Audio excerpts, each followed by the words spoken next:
Escribo sobre mi estado en palabras de sorna, intentando con eso reducir el peso de estas paredes sobre mis hombros, redescubrir mi individualidad. Anulada aquí en prisión, la pérdida del ser se expresa generalmente en ira. La ira es el intento frustrado del prisionero de recristalizar su ser que se disuelve lentamente. La ira sube reptando en tu interior como el atardecer cercano el día. Va creciendo en silencio en ti hasta que un día explota en violencia sorprendiéndote. Algunas veces la ira te abandona tan rápido como llega. Entonces entras en un estado de tranquila aceptación. Te das cuenta de la absoluta puerilidad de tu ira.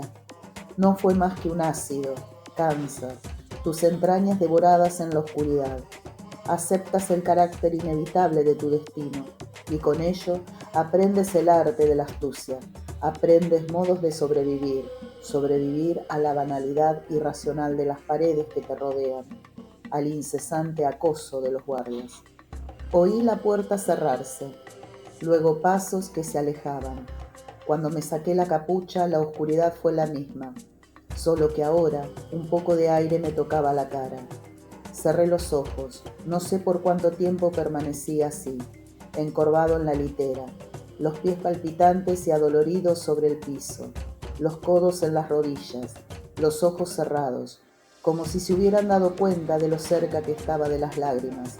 Los olores salieron de sus rincones, se sacudieron el polvo de los traseros y se alinearon para presentarse, para distraerme de mis pensamientos tristes.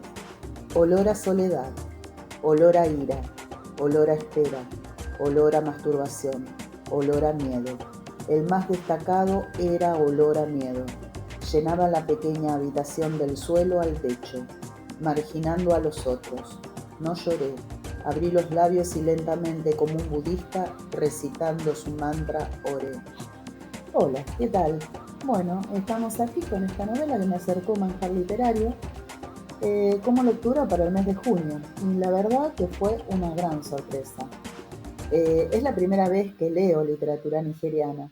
Y bueno, vamos a decir que Helen Habila, que es el autor de esta novela, nació en Nigeria en 1967, estudió lengua y literatura inglesa en la Universidad de Jos. En 1999 se mudó a Lagos, donde trabajó como editor literario en varias publicaciones, y que luego de numerosos premios por su poesía, Elon publicó Esperando un ángel, que es esta novela, que es ganadora del premio Commonwealth Writers a la primera novela. Recibió también el Game Prize y una beca para la Universidad de East Anglia en Inglaterra en el año 2005.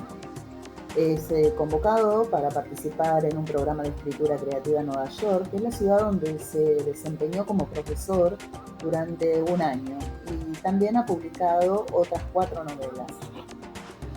El autor en esta novela relató conscientemente la tragedia y la prueba emocional de una sociedad caótica, devastada por el régimen dictatorial. Es una narrativa en una forma muy poética, que nos acerca de manera contundente a este estado para poder llegar a entender cómo era la vida en Nigeria en la década de 1990.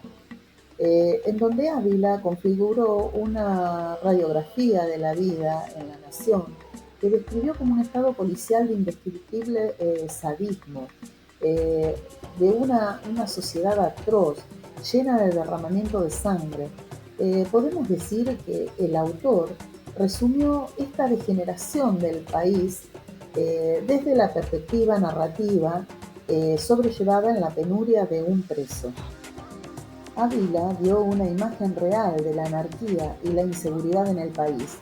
El código de conducta no escrito, pero muy factible, fue un abuso inconmensurable de los derechos humanos, contra el que casi todo el mundo clamó. La vida en todo el país era como una forma compacta de patio de prisión. Las prisiones eran un representante en miniatura de la vida de toda la nación. Al igual que los reclusos, en cualquiera de las numerosas cárceles del país, las masas se vieron abrumadas por las estrictas leyes autocráticas.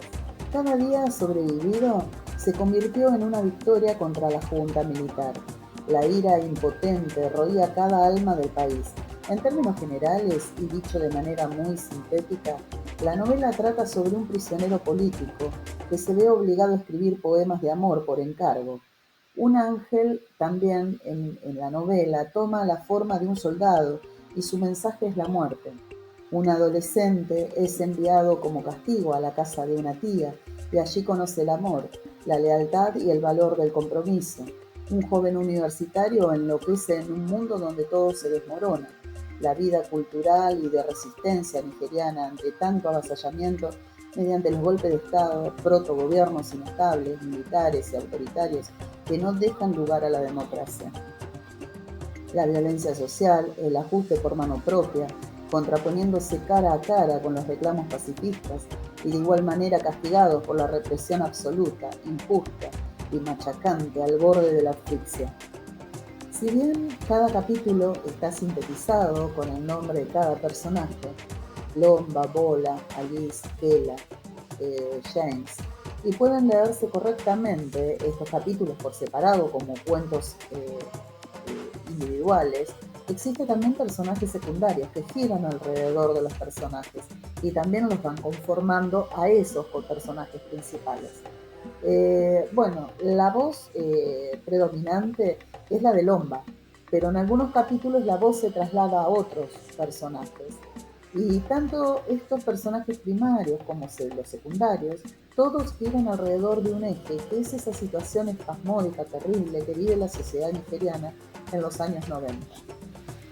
Un padre que envía a su hijo a vivir con su tía a modo de castigo, una tía alcohólica que tiene un restaurante y tiene una criada, una madre soltera que fue adoptada casi como una hija, la vida de Brother en las calles, el profesor Joshua, Lomba, el personaje principal, toda su vida antes de la cárcel y cómo termina, James, el dueño de una editorial, el carcelero y su futura esposa Jenice, Adar, un estudiante de literatura que deviene en prostituta, Bola, un estudiante amigo de Lomba que enloquece a partir de la muerte de sus padres en un accidente, también es detenido circunstancialmente en una manifestación y es torturado hasta la locura.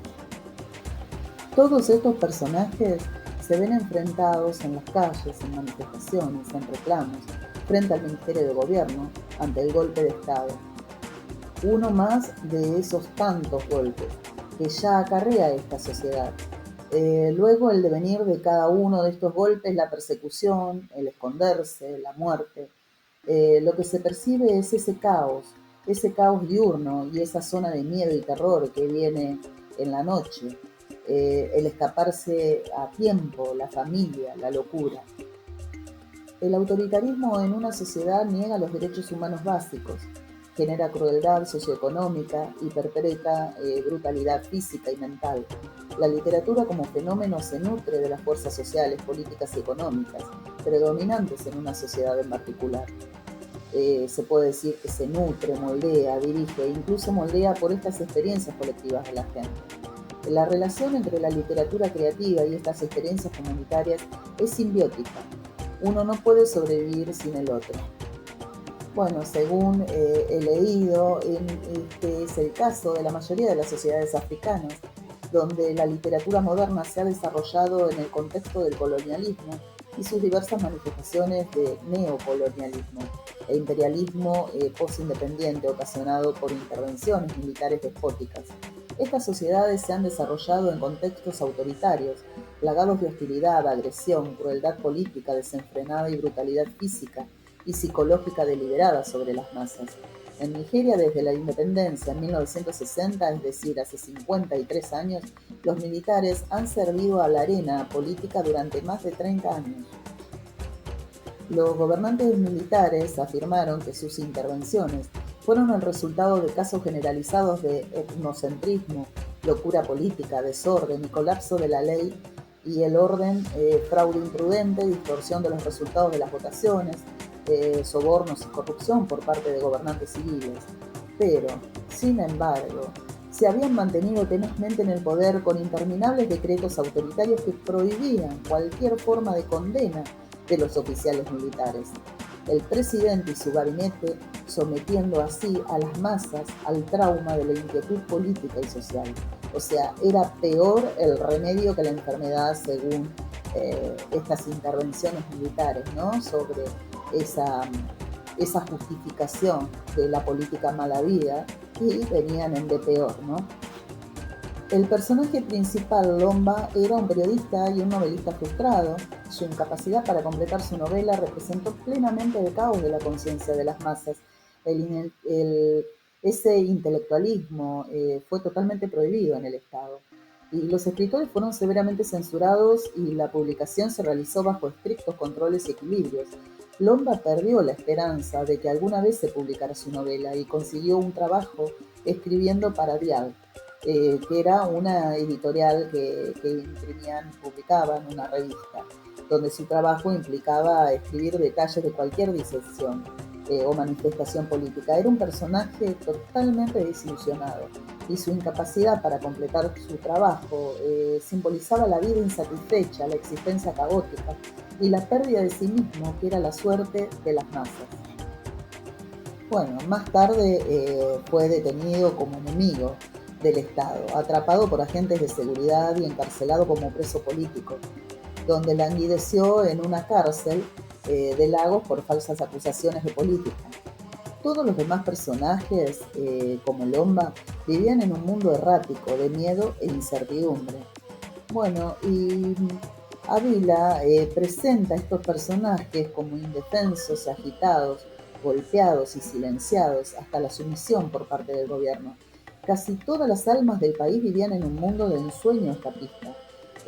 La mayoría de los personajes recurrieron a la drogadicción y al alcoholismo.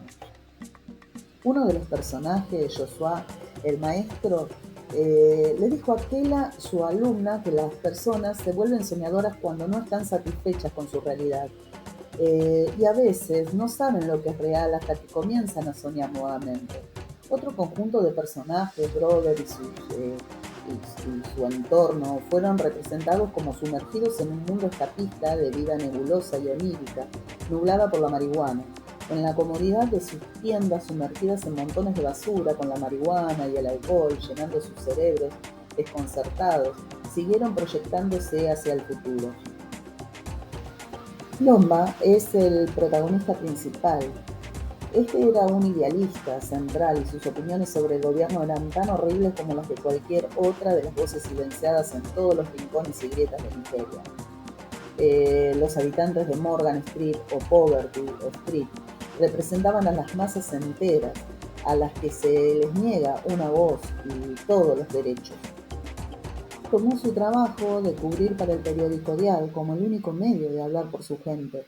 Se sintió muy responsable de la suerte de su país y se encargó a sí mismo esa tarea de hablar por ellos, por más débil que fuera su voz, y observó impotente cómo sus compatriotas más cercanos eran paralizados y destrozados por el régimen autoritario. Su arresto y encarcelamiento, por lo tanto, significó la impotencia de las masas frente a los gobernantes absolutos. La técnica multinarrativa también indica la conciencia dispersa de los personajes. El autor utilizó la voz de Lomba y en otros capítulos los presentó desde esa voz de la tercera persona. Bueno, les dejo hasta aquí con esta reseña. Espero que la puedan leer. Es una novela que súper recomiendo, me encantó. Además está súper bien escrita. También tiene párrafos maravillosamente poéticos. También es instructiva porque sobre la década del 90 en Nigeria se aprende muchísimo de historia a través de sus personajes y esa historia emocional que presenta estos protagonistas, estos personajes que están en esta novela, la verdad con una emocionalidad muy profunda, una inteligencia emocional muy castigada. Así que bueno, la verdad que me encantó y fue muy conmovedora. Bueno, gracias por escucharme hasta aquí y nos vemos en la próxima lectura.